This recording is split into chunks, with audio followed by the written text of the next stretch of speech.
नमस्ते, आप सभी दर्शकों का बहुत बहुत स्वागत है। आपके साथ मैं जयप्रकाश शर्मा यूपी मांगे उत्तर लेकर हाजिर हो चुका हूं। मुद्दा क्या है? अखिलेश पर बड़ा कलेश, मौलाना का संदेश। अखिलेश यादव की बात होगी, एमवाई फैक्टर की बात होगी, बात मुलायम सिंह के दौर की होगी, बात अखिलेश यादव का जो दौर आया, फिर एमवाई फैक्टर का क्या रहेगा चुनाव के अंदर, यानी मुस्लिम यादव, और सबसे बड़ा फैक्टर मुसलमानों की हम बात करेंगे। जी हाँ, यूपी में 2027 में होने वाले विधानसभा चुनावों को लेकर अभी से सियासी बयानबाजी तेज हो गई है। ऑल इंडिया मुस्लिम जमात के अध्यक्ष मौलाना शहाबुद्दीन बरेलवी और एआईएमआईएम के पूर्वांचल अध्यक्ष इसरार अहमद के बयान ने अखिलेश यादव की टेंशन बढ़ा दी है। उन्होंने कहा कि मुलायम सिंह मुस्लिम समुदाय के हमदर्द थे, लेकिन समाजवादी पार्टी अब वो पार्टी नहीं रही जो कभी मुस्लिमों के बारे में सोचती थी। अखिलेश यादव मुस्लिमों के मुद्दों को खुलकर नहीं उठाते, क्योंकि कई बार आजम का मामला आया तो वो कहते हैं कि खुलकर नहीं बोलते हैं, समाजवादी पार्टी पर अब भरोसा ना करें, ये कहा गया है। ये मौलाना साहब ने कहा, जिनकी तस्वीर आप देख रहे हैं। उन्होंने मुसलमानों से अपील किया कि वो अब सपा की बजाय कोई दूसरा मजबूत विकल्प तलाशें और उसे मजबूती से समर्थन दें। विधानसभा चुनाव को लेकर सियासी जोर आजमाइश के बीच मौलाना शहाबुद्दीन बरेलवी के बयान ने सियासी माहौल गर्म कर दिया। बरेलवी और एआईएमआईएम के बयान के बाद अखिलेश यादव की टेंशन बढ़ना लाजमी है, क्योंकि अखिलेश यादव 2027 विधानसभा चुनाव में जिस एमवाई समीकरण और पीडीए फॉर्मूले को लेकर सियासी गोलबंदी करने में लगे, अगर उसमें सेंध लगी तो सियासी गणित गड़बड़ा सकता है। सवाल यह है कि अगर 2027 विधानसभा चुनाव में मुस्लिमों ने समाजवादी पार्टी से किनारा किया तो क्या बरेलवी और एआईएमआईएम के बयान के बाद अखिलेश यादव मुसलमानों के साथ उनके मुद्दों को लेकर खुलकर आएंगे, खुलकर उठाएंगे? और अगर ऐसा हुआ तो अखिलेश यादव के सॉफ्ट हिंदुत्व का क्या होगा? तो अखिलेश यादव सॉफ्ट हिंदुत्व के चक्कर में कहीं मुस्लिम वोट बैंक से भी हाथ ना धो बैठे। ऐसे ही कुछ सवालों पर हम चर्चा करेंगे, लेकिन उससे पहले ये रिपोर्ट आप देखिएगा। मेरी कौम के लोगों, 2027 का चुनाव बहुत अहम है। इसमें आपको सपा के अलावा किसी विकल्प को तलाश करना होगा। ये है ऑल इंडिया मुस्लिम जमात के राष्ट्रीय अध्यक्ष शहाबुद्दीन बरेलवी, जो मुस्लिम फिरके की वो आवाज हैं जिन्होंने मुलायम सिंह के जमाने से यूपी में समाजवादी सियासत को मुस्लिम तबके से जोड़ रखा था, जो कभी यूपी में समाजवादी पार्टी के रहनुमा के तौर पर जाने जाते थे। लेकिन इनका ये बयान बता रहा है कि अब अखिलेश का एमवाई फॉर्मूला फेल हो चुका है और यूपी के मुसलमानों को उनसे कोई उम्मीद नजर नहीं आ रही। समाजवादी पार्टी के अध्यक्ष अखिलेश यादव के दो चेहरे हैं और वो खुद भाजपा से दोस्ती किए हुए हैं और दूसरी तरफ मुसलमानों को खौफ और डर दिखा रहे हैं। अब ऐसा नहीं चलेगा। ऐ मेरी कौम के लोगों, 2027 का चुनाव बहुत अहम है। इसमें आपको सपा के अलावा किसी विकल्प को तलाश करना होगा, विकल्प ढूंढना होगा और उस विकल्प को मजबूत करना होगा। मस्जिदें गिराई जा रही हैं, लोगों को नमाज पढ़ने से पाबंदी लगाई जा रही है। ऐसे समय में जब मुसलमानों के घर में फ्रिज तक खंगाले जा रहे हों और मुसलमानों के वोटों से बढ़ने वाली समाजवादी पार्टी और उसके मुखिया मुसलमानों पे हो रहे किसी भी जुल्म पे मुंह खोलने को तैयार नहीं है। मौलाना की अपील अखिलेश यादव के लिए चिंता बढ़ाने वाली है, क्योंकि अखिलेश यादव पहले एमवाई और उससे आगे बढ़कर पीडीए यानी पिछड़ा, दलित और अल्पसंख्यक के फॉर्मूले की रणनीति पर आगे बढ़ रहे हैं। ऐसे में अगर समाजवादी पार्टी से मुस्लिम वोट बैंक छिटका तो 2027 में अखिलेश यादव की राह मुश्किल होने वाली है, क्योंकि यूपी में विधानसभा की 143 सीटें हैं, जहां पर मुस्लिम मतदाता निर्णायक भूमिका में रहते हैं। इनमें से 70 सीटों पर इनकी आबादी 20 से 30% है और 73 सीटों पर 30% से ज्यादा है।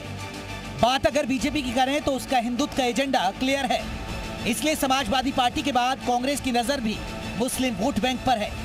मैं इस बात को जानता हूं, किसी भी जाति, किसी भी धर्म को सिर्फ वोट बैंक के रूप में नहीं देखा जाना चाहिए। भारत एक इकलौता ऐसा देश है जो सारे जातियों, सारे धर्मों को समानता के साथ रहने का अधिकार देता है और कांग्रेस ने लगातार इसी पर प्रयास किया कि अल्पसंख्यकों के सारे हित सुरक्षित रहें, उन्हें भी सम्मान मिले। मुसलमानों से प्यार और सनातन पर प्रहार समाजवादी पार्टी का इतिहास बहुत पुराना है। राम भक्तों पर गोली चलाने से लेकर अखिलेश का मस्जिदों में जाना, राम मंदिर से दूरी रखना, ऐसे में समाजवादी पार्टी से हिंदू वोट बैंक तो छिटक ही रहा है और अब पार्टी के कोर वोट बैंक यानी मुस्लिमों ने भी दूरी बनाई तो अखिलेश यादव के लिए 2027 दूर की कौड़ी साबित हो सकती है। हालांकि महाकुंभ में डुबकी लगाकर अखिलेश यादव ने सॉफ्ट हिंदुत्व का सियासी चोला ओढ़ने की कोशिश की, लेकिन ये देखने वाली बात होगी कि अखिलेश यादव बीजेपी के हिंदुत्व वाली पिच पर कितने टिक पाएंगे। ब्यूरो रिपोर्ट, जी मीडिया। तो चलिए आज इसी मुद्दे पर बात करेंगे, क्या अखिलेश यादव के साथ मुसलमान रहेगा 2027 में, क्योंकि उनका एक कैडर वोट माना जाता है और कैडर वोट इसलिए माना जाता है कि एमवाई फैक्टर से आपको मुलायम सिंह यादव का दौर याद होगा, उन्होंने सरकार बनाई। आपने वो दौर भी देखा होगा जब अखिलेश यादव 2012 में मुख्यमंत्री बने तो मुस्लिमों ने वोट दिया और ये वोट तो 17 में भी मिला, 22 में भी मिला, लेकिन वो ठीक है कि सत्ता में नहीं दिला पाए। इसी पर हम बात करेंगे। चलिए हमारे साथ तमाम मेहमान जुड़ गए। कौन कौन खास मेहमान रहेंगे जल्दी से मैं परिचय करा दूं। आनंद दुबे प्रवक्ता बीजेपी के, वो हमारे साथ जुड़ेंगे। अनिल सिंह नेता हैं कांग्रेस के, वो हमारे साथ जुड़ेंगे। इसके अलावा रुद्र प्रताप दुबे राजनीतिक विश्लेषक, वो हमारे साथ जुड़ गए। विष्णुदास जी महाराज हैं, हिंदू धर्म गुरु, वो हमारे साथ जुड़ गए। पीरजादा तौकीर है, निजामी प्रवक्ता हैं अहले सुन्नत समिति के। पीरजादा साहब, चर्चा की शुरुआत आपसे ही कर लें। पीरजादा साहब, क्योंकि मुस्लिम वोट अगर ज्यादातर हम देखें, आप भी पुराने दौर से ही देख रहे होंगे, मुलायम सिंह के टाइम से ही 1992 के बाद से देखने को मिल रहा है कि समाजवादी पार्टी के साथ जुड़ा रहा, एक कैडर वोट माना जाता है और एमवाई फैक्टर से तो सरकार बनाने में मुलायम सिंह भी कामयाब रहे और 2012 में भी देखा होगा अखिलेश यादव मुख्यमंत्री बने। लेकिन क्या मुसलमान दूसरा विकल्प सोच रहा है या आपको लग रहा है कि मुसलमान साथ रहेगा समाजवादी पार्टी के साथ ही? देखिए, आपके चैनल के माध्यम से मैं आपके दर्शकों सभी को कहना चाहता हूँ, हमारी बात को जरूर सुनिएगा। मौलाना शहाबुद्दीन साहब जो बरेली शरीफ में रहते हैं, देखिए बरेली में रहने वाले सारे लोग बरेलवी ही कहलाते हैं और मेरा कहना है कि मौलाना शहाबुद्दीन साहब कोई अधिकृत दरगाह जो हमारी बरेली शरीफ में है उसके कोई प्रवक्ता नहीं है, ना ही कोई वो आलिम उलमा वहां के हैं कि उनकी बात को इतना गंभीरता से लिया जाए। फिर भी मैं ये कहना चाहता हूं कि आप सबसे पहले ये आंख उठा के देखें, मौलाना ने ये नहीं बताया कि वो विकल्प कौन होगा। भाई वो विकल्प, चलिए समाजवादी की बात कर रहे थे वो, लेकिन उनको विकल्प भी बताना था, लेकिन उन्होंने विकल्प नहीं बताया। मैं पूछना चाहता हूं कि देखिए 80 सीटें हैं पूरी लगभग जो है ना लोकसभा वाली। विकल्प देखिए, विकल्प तो आपने माने। पीरजादा तौकीर, मैं एक सवाल फिर आप अपनी बात रखिएगा। पीरजादा साहब, आपको पता है विकल्प तो बीजेपी तो विकल्प होगी नहीं, बीजेपी को तो वोट जाएगा ही नहीं। मुस्लिम जो बीजेपी को हराएगा मुस्लिम उसके साथ खड़ा रहता है, आपको भी पता है। तो या तो कांग्रेस होगी या बीएसपी होगी या एआईएम होगी, यही 2-3 पार्टियां हैं फिर तो अखिलेश यादव के अलावा। तौकीर साहब, विकल्प मैंने बता दिया आपको। पूरी विधानसभा, हाँ पूरी विधानसभा आप ताजा आंकड़ा देख लीजिए, आंकड़ों के हिसाब से बात करिए और मैं मौलाना को भी जवाब देना चाहता हूँ, आपके दर्शकों को भी जवाब देना चाहता हूँ। 403 टोटल विधानसभाएं हैं जिसमें सपा के पास 109 है, भाजपा 252 पे है, अपना दल की 12 है, कांग्रेस की 2 है और बसपा की 1 है। आप ये स्थिति है तो आप बता दीजिए ना कि इसमें जो है ना भारतीय जनता पार्टी के बाद उत्तर प्रदेश में कोई विकल्प कहीं आपको नजर आता हुआ दिख रहा हो? सब हाशिए पे है, कोई विकल्प नहीं है वहां। सिर्फ और सिर्फ देखिए, मैं समाजवादी पार्टी का नेता नहीं हूं, न मैं समाजवादी का प्रवक्ता हूं, लेकिन जो राजनीतिक समीकरण है, जो राजनीति कहती है, वो पूरी के पूरी उत्तर प्रदेश में सारे के सारे लोगों को मिलकर वहां भारतीय जनता पार्टी को हराने वाला सिर्फ एक ही विकल्प है। वो विकल्प है सपा, समाजवादी पार्टी, अखिलेश यादव। मैं तो कहता हूं कि संगठित होकर पूरा ये सब किसने क्या किया था, कहां चला गया था, कौन क्या करेगा, नहीं पीरजादा तौकीर साहब, आपने आपने देखा होगा। मैं जल्दी से और भी मेहमानों को जोड़ूंगा, बस एक और छोटा सवाल फिर मैं आपको आगे।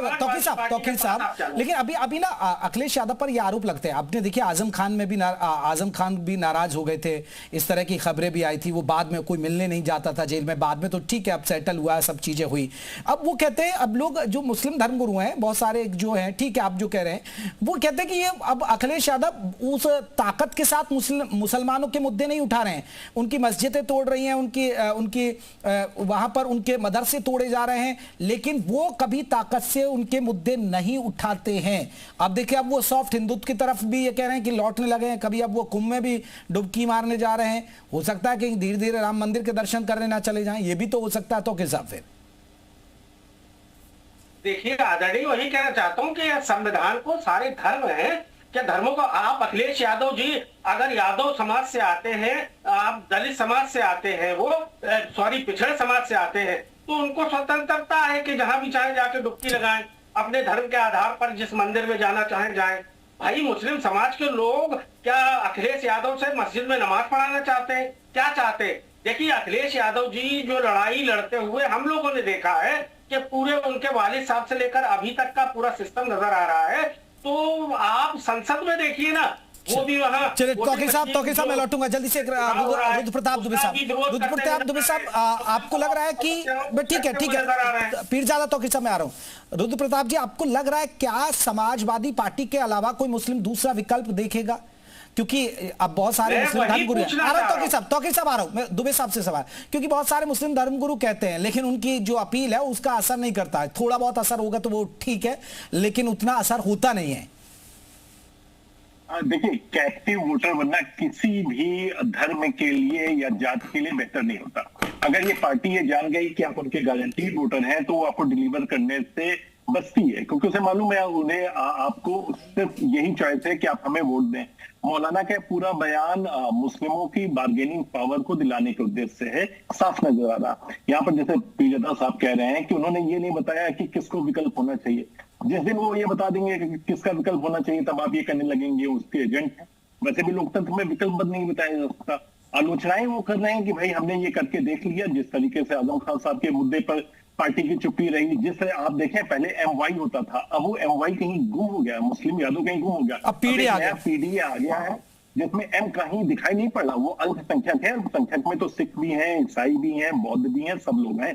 तो वो जो मुस्लिम को साथ लेकर चलते थे, जो मुलायम सिंह यादव ने लगातार पूरे दिन पूरी उम्र मुल्ला मुलायम करके जिस शब्द को ढोया, वो अखिलेश यादव जी उसको साथ लेते हुए चलते हुए नहीं दिखाई पड़ते हैं। चाहे वो आजम खान के मुद्दे पे चुप्पी हो, चाहे पार्टी का स्टैंड ज्ञान वापी या मथुरा पर क्या है, ये भी अभी पूरी तरीके से स्पष्ट नहीं है कि क्या वो मुसलमानों के साथ इस मुद्दे पे खड़े हैं कि नहीं खड़े। बड़े मुद्दे आए जहां पर अखिलेश यादव को बोलना चाहिए था या समाजवादी पार्टी का एक स्टैंड क्लियर होना चाहिए था, उस पर भी स्टैंड नहीं लगा। तो मुझे लगा मौलाना ने कम से कम एक बात तो रखी है, और वो बात इस वजह से भी तर्कों से आप उसको साबित करें तो आप पाते हैं कि 2022 के चुनाव में अखिलेश यादव ने 4 मुस्लिमों को टिकट दिया लोकसभा में। लेकिन दुबे साहब अब हम चर्चा कर रहे हैं, आप चर्चा कर रहे हैं, आप देखिए बहुत सारे लोग जुड़ रहे हैं, तो अखिलेश यादव के ठीक है अब मुस्लिम वोट ना छिटके, लेकिन कान तो खड़े ही हो जाएंगे ना उनके। अब बिल्कुल होना भी चाहिए। देखिए, आप किसी भी धर्म को या किसी जाति विशेष को अपनी जागीर नहीं समझ सकते, ना ये लोकतंत्र में ये अलाउ होना चाहिए, क्योंकि फिर आप उसको डिलीवर करने से बचते हैं। मुस्लिमों ने एक पैटर्न रखा है कि वो भारतीय जनता पार्टी के खिलाफ वोट करते हैं, जो भी ताकत में उन्हें मिले। वो अखिलेश यादव के लिए ही समर्पित नहीं है। वो बंगाल जाते हैं तो ममता बनर्जी के लिए हो जाते हैं, बिहार में जाते हैं तो राजद के लिए हो जाते हैं, और जगहों पर और जगह उनका भारतीय जनता पार्टी को हराना मुख्य मकसद। बिल्कुल, जो भारतीय जनता पार्टी को हराएगा मुस्लिम उसके साथ ही अमूमन खड़ा होता है, यही है। चलिए मैं लौट रहा हूं, विष्णुदास महाराज जी है। महाराज जी कैसे देख रहे हैं कि वाकई में मुस्लिमों को विकल्प तलाशने की जरूरत है? आप कहेंगे कि बीजेपी के साथ जुड़ जाएं? देखिए, अखिलेश यादव जी का जो चेहरा है वो किसी से छुपा नहीं है। उनका चेहरा सबके सामने है। कभी मस्जिद जाते हैं, कभी इफ्तार पार्टी में जाते हैं, तो मुस्लिमों का साथ तो अखिलेश यादव जी हमेशा देते रहे हैं। राम मंदिर में दर्शन करने नहीं आए। अखिलेश यादव कभी कहते हैं कि 2 ताला में बदबू मारता है, कभी कहते हैं मंदिर में जाने की क्या जरूरत है। तो ये तरह बयान उन्होंने दिया है, तो ये तो सनातन विरोधी पहले से ही हो गए। तो हिंदू तो 2027 में शायद वोट नहीं देगा, मगर जो मुस्लिम समाज के हैं वो शायद कुछ वोट देंगे और कुछ लोग नहीं देंगे। क्यों? मुस्लिम समाज के जो मौलाना बरेलवी ने जो कहा है, ये एक स्वार्थ झलकता है, क्योंकि मानस में लिखा है ना कि वो भी रही अंत न हो ही निभाऊं, काल नेमी जिमी रावण राहु, ये तो काल नेमी के जैसे लोग हैं। और अखिलेश यादव तो ना मुस्लिम के हैं और ना हिंदू के हैं। अखिलेश यादव किसी के नहीं। मैं आपको बता दूं, नेता किसी के होते ही नहीं है। नेता तो जहां कुर्सी के लिए कुछ भी कर सकते हैं। अखिलेश यादव जी तो बहुरूपिया भेष बनाते हैं। कभी गंगा जी में कहते हैं डुबकी लगाने से पाप लगता है, आज कभी दिखावा जाते हैं कर लेते हैं, कभी डुबकी लगाते हैं, कभी मंदिर जाते हैं, कभी मस्जिद जाते हैं, कभी किताब पार्टी जाते हैं। मां अखिलेश यादव जी कभी राम मंदिर नहीं आए, ये दुर्भाग्य का विषय। चलिए ठीक है, मैं लौटूंगा विष्णुदास जी महाराज जी, मैं लौटूंगा पीरजादा तौकीर साहब को फिर से जोड़ता हूं। तौकीर साहब आपने भी कहा कि अखिलेश यादव के आप ठीक है, आप कह रहे हैं कि मैं प्रवक्ता नहीं हूं, लेकिन आपने इस बात का तर्क दिया कि भाई क्योंकि अखिलेश यादव मुद्दे उठाते हैं और अखिलेश यादव की तरफ आप समर्थन की बात कर रहे हैं तौकीर साहब। एक और बात, दूसरी बात ये तो मान लिया जाए कि अखिलेश यादव के साथ मुस्लिम इसलिए था कि वो मुस्लिमों की बात करते थे, इसलिए वो हट गया। अब ये मान लिया जाए जो बीजेपी को हराता है मुस्लिम उसके साथ ही है, ये तो पीरजादा तौकीर साहब आप मानेंगे ना, ये तो कबूल करते हैं आप। देखिए, हमारे धर्मगुरु बोल रहे थे, मैं बड़े अदब से उनको सुन रहा था और उनसे भी कहना चाहता हूं कि आपको पूरी चीजें समझना पड़ेगी। भारतीय जनता पार्टी ने ये क्यों नहीं कहा, अभी आपने पूछा उनसे कि मुस्लिम समाज के लोग आइए हमारी तरफ आ जाइए ना, हम आपके जो हक अधिकार हैं, आपकी जो लड़ाई है वो हम सब लड़ने के लिए तैयार है, आपका हक अधिकार आपको देने के लिए तैयार है। तो मुस्लिम समाज भारतीय जनता पार्टी तो बीजेपी वाले बताएंगे। अब तो साहब ये तो आप कबूल करिए ना कि जो बीजेपी को हराएगा मुस्लिम उसके साथ है, ये तो आप मानेंगे ना, चाहे वो मौलाना भी कह रहे हैं। देखिए मैंने आपसे कहा कि मौलाना जो बरेली के शहाबुद्दीन साहब हैं वो मुसलमानों के ठेकेदार नहीं है, ना ही वो फैसला कर सकते हैं। और हमने कहा कि अगर कोई विकल्प उनके पास है तो विकल्प का नाम बताएं। सीधी से बात है। और आपसे ये भी बताया कि बरेली शरीफ की जो दरगाह शरीफ है, वहां से कोई ना वो अधिकृत वहां के प्रवक्ता है और ना वहां के ही मौलाना है। चलिए ठीक है, वो ना मौलाना ठीक है, वो ठीक है, लेकिन ऐसा नहीं है। उन्होंने एक दौर में तौकीर साहब एक दौर में उन्होंने मुलायम सिंह की भी लिए लॉबिंग की थी, ऐसा नहीं है कि वो मुसलमानों को एकजुट करते थे। चलिए मैं दुबे साहब से पूछ रहा हूं आपका सवाल जो आप कह रहे थे। आनंद दुबे जी हमारे साथ जुड़ गए, बीजेपी के प्रवक्ता। आनंद दुबे साहब, यहाँ चर्चा हो रही है और मुस्लिम वोट अभी जो है वो सोच रहा है किधर जाए, कोई कह रहा है अखिलेश की तरफ, कोई कह रहा है, लेकिन आप पर मौका है, अगर आप कह देंगे कि हम मुसलमानों के मुद्दे उठाएंगे, मुसलमानों के हक की बात करेंगे तो आपको मिल जाएगा वोट। जल्दी करिए, सोच लीजिए। अब तौकीर साहब कह रहे हैं। नहीं, देखिए सबसे बड़ी बात यह है कि हम किसी भी वर्ग के लिए विशेष काम नहीं करते हैं और ना करेंगे। हमारे प्रधानमंत्री जी ने बहुत स्पष्ट रूप से एक इंटरव्यू में कहा था, शायद आपको याद होगा, कि हमारी सरकार मुसलमानों के लिए कुछ नहीं करती है, हमारी सरकार हिंदुओं के लिए भी कुछ नहीं करती है, हमारी सरकार इस देश के 140 करोड़ लोगों के लिए करती है। तो कोई ये सोचे कि भाजपा अलग से किसी का तुष्टीकरण करेगी, किसी को प्रलोभन देगी, बिल्कुल नहीं। इस देश के सभी नागरिकों के लिए हम कार्य कर रहे हैं और इस देश के नागरिक ही हमें वोट कर रहे हैं। एक विषय। दूसरा विषय, समाजवादी पार्टी हो या कांग्रेस पार्टी, इसने सदैव मुसलमानों को ठगने का काम किया, तुष्टीकरण किया, उनको वोट बैंक के रूप में इस्तेमाल किया, लेकिन कभी भी ये नहीं सोचा कि इस समाज को कैसे आगे बढ़ाया जाए। कभी आतंकवाद के नाम पर, कभी दंगा फसाद के नाम, मुस्लिम कम्युनिटी को बदनाम करने का काम समाजवादी पार्टी और कांग्रेस पार्टी ने किया। अब इस देश के जो मुसलमान हैं वो इस बात को समझ रहे हैं। एक बड़ा पुराना शेर है हबीब जालिब का कि तुमने लूटा है सदियों हमारा सुकून, अब न हम पे चलेगा तुम्हारा फुसूं। तो इन लोगों ने मुसलमानों को हमेशा एक वोट बैंक की तरह इस्तेमाल किया। आप देखिए समाजवादी पार्टी, मुलायम सिंह जी के ने जब इस पार्टी की स्थापना की तब से लेकर अब तक समाजवादी पार्टी की सरकार भी बनी उत्तर प्रदेश में, क्यों नहीं इन्होंने कोई मुख्यमंत्री बना दिया? क्यों नहीं इन्होंने उप मुख्यमंत्री किसी मुसलमान को बना दिया? क्यों नहीं पार्टी का राष्ट्रीय अध्यक्ष बना दिया? केवल वोट लिया और तुष्टीकरण का। ये एक बड़ा सवाल है। एक मैं इस पर एक बार दुबे साहब, मैं इस पर एक बार आगे बढ़ाया। तौकीर साहब, आपने बीजेपी को सुना और बीजेपी का भी जवाब दीजिएगा, और मेरा भी एक सवाल है इसमें। आपको नहीं लगता है कि वाकई में विपक्ष चाहे कोई भी हो, चाहे पश्चिम बंगाल का चुनाव भी आपने देख लिया होगा, आपने यहां भी देखा होगा, मुस्लिमों को डराया जाता है कि बीजेपी आ जाएगी, बीजेपी आ जाएगी, और डराकर आपका वोट लिया जाता है। अब बताइए, जो मुस्लिम सरकार MY फैक्टर ने जो मुलायम को सत्ता दिलाई, अखिलेश यादव को मुख्यमंत्री बनाया, आप बताइए मुस्लिमों का उद्धार कितना हुआ, कितनी नौकरी लग गई मुस्लिम वर्ग के। और मैं जब चुनाव में जाता हूं, मैं तो यूपी के 2-3 बार चुनाव कवर करता हूं, मुझे तो यही कहावत सुनती है कि अब्दुल कब तक पंचर लगाता रहेगा। तो अब्दुल तो आज भी पंचर ही लगा रहा है सर। तो क्या बदला इन्होंने तो डर दिखाकर आपका वोट लिया। निश्चित तौर पर आप जो कह रहे हैं बिल्कुल इसमें कहीं सच्चाई है, कहीं ऐसा नहीं हो कि नहीं है। लेकिन मैं भारतीय जनता पार्टी के आदरणीय प्रवक्ता का ध्यान अपनी ओर आकर्षित करना चाहूंगा कि देश में जिस तरह से नफरत और भय का माहौल आप लोगों ने बना दिया है, तो मुस्लिम समाज आपसे ये थोड़ी कोई प्रलोभन मांग रहा है, सिर्फ आपसे इतना पूछना चाहता है कि भय और आतंक का जो माहौल बना रखा है देश में, वो आप खत्म कर दीजिए। और आप बताइए कि आप मुस्लिम समाज के कितने लोगों को इस बार उत्तर प्रदेश की विधानसभा में टिकट देंगे। हमारे हक अधिकार की बात करिए तो मुस्लिम समाज आपके साथ भी खड़ा होने के लिए तैयार है, कोई दिक्कत नहीं है। मुस्लिम समाज तो जो उसके हक अधिकार देगा, उसको जो टिकट देगा, उसकी जो बात करेगा और गैर बराबरी को जो खत्म करेगा, उसके साथ उसको वोट करेगा। ठीक है तौकीर साहब, लेकिन इस बार देखिए आपने लोकसभा चुनाव में मुस्लिमों को वोट कम, वो टिकट कम दिया अखिलेश यादव ने, PDA फॉर्मूला ज्यादा रहा था उनका। अब धीरे धीरे आपका कोटा वहां से भी कट रहा है। दुबे साहब कुछ कह रहे हैं, दुबे साहब, आनंद दुबे। आज भी उत्तर प्रदेश के विधान परिषद में समाजवादी पार्टी से ज्यादा हमारे मुस्लिम विधान परिषद के सदस्य हैं। एक विषय। दूसरा विषय, बात यह है कि आपने मुसलमानों को हमेशा वोट बैंक के रूप में इस्तेमाल किया, आपने उनका तुष्टीकरण किया। और सबसे बड़ी बात है, देखिए जयप्रकाश जी, कि पश्चिम बंगाल हो या यहां हो, ये डराने का काम कर दिया। बताइए, उत्तर प्रदेश में 10 साल होने जा रहे हैं, योगी आदित्यनाथ जी मुख्यमंत्री हैं, क्या दिक्कत है?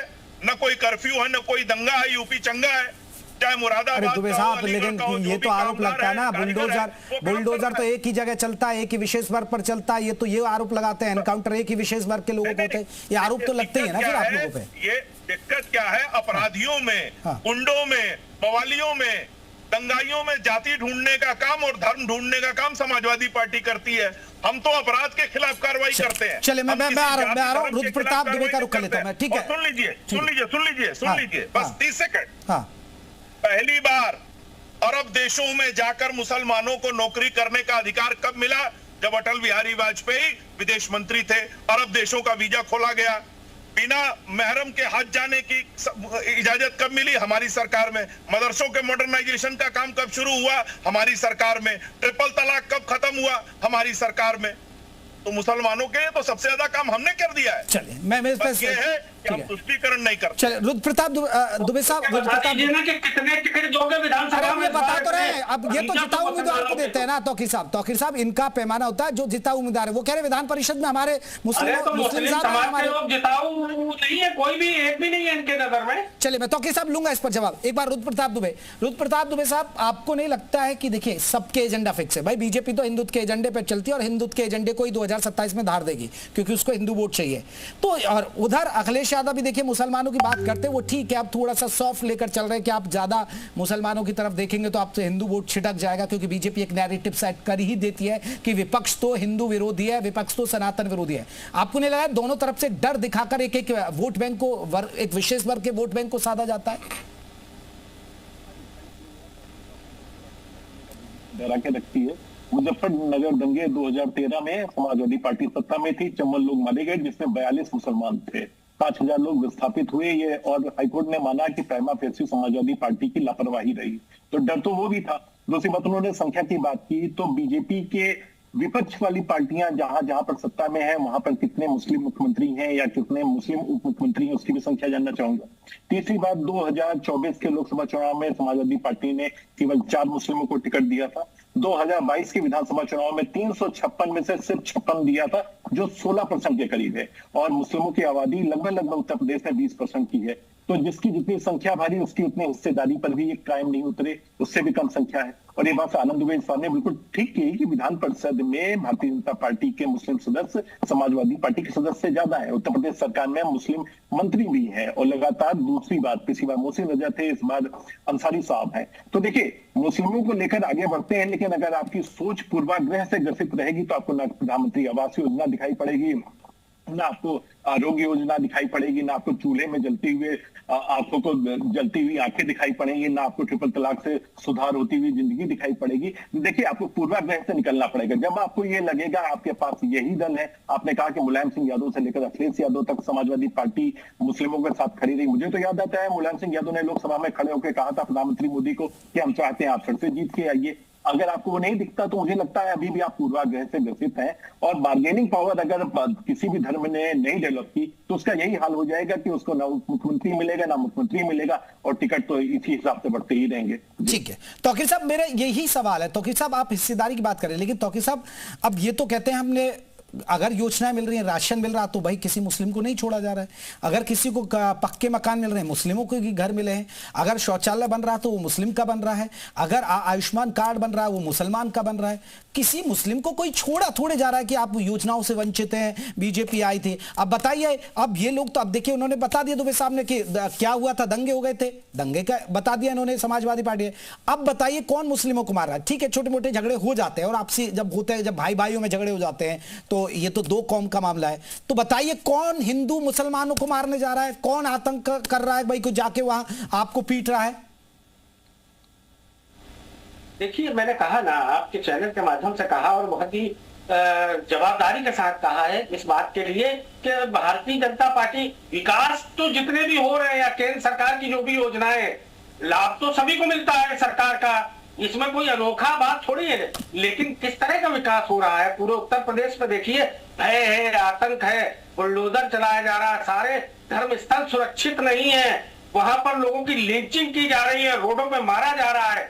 और वहां के योगी सरकार महाराज हमारे बिल्कुल मस्त हैं। और जिस तरह से वो कहते हैं कि भाई मुस्लिम समाज के लोग अगर नहीं रहना तो पाकिस्तान चला जाइए, इस तरह की भाषा बोलते हैं। लेकिन फिर भी हमने आपसे कहा कि अगर भारतीय जनता पार्टी ये बात कहती है, लाती है कि वो कितने विधानसभा में विधायक मुस्लिम समाज के लोगों को देना चाहती है, वो अगर गले लगाना चाहती है, आगे बढ़कर आना चाहती है, तो मुस्लिम समाज किसी को भी वोट करने के लिए तैयार है, लेकिन विकास के नाम पे वोट करने को तैयार है। और हमारे जो हक अधिकार है उन हक अधिकार पर उनको वोट करने को तैयार है। विष्णुदास महाराज जी जल्दी से आप कुछ कहना चाह रहे थे। विष्णुदास महाराज जी देखिए मुस्लिम वोट भी दे देगा, ये कह रहे हैं कि डरा रहे हैं हमें ना डराएं, बुलडोजर ना चलाएं तो हम चले। विष्णुदेव जी कहना गलत है, किसी भी मस्जिद में ना बुलडोजर चल रहा है ना किसी दरगाह में बुलडोजर चल रहा है। जो माफिया है, जो गैर कानूनी जगहों पर मस्जिद लिए है निर्माण कर, जो दरगाह निर्माण कर लिए, जो मौलाना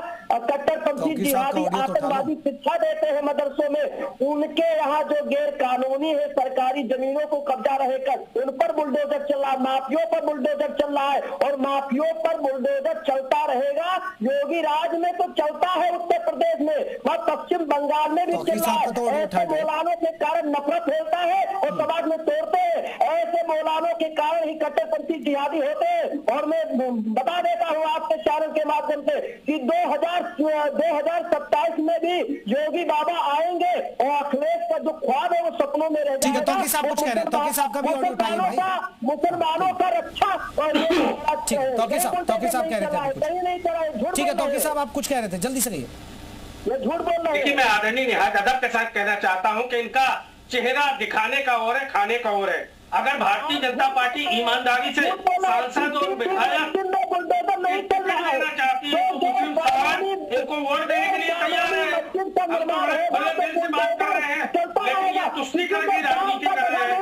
वहां धुल जाता है इनके नाम भूल के वॉशिंग मशीन में धुल जाता है।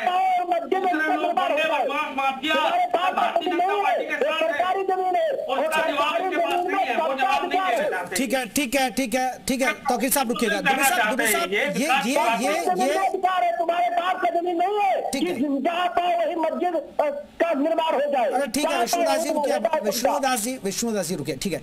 दुबे साहब अबे दुबे हमारे साथ जुड़े हुए हैं।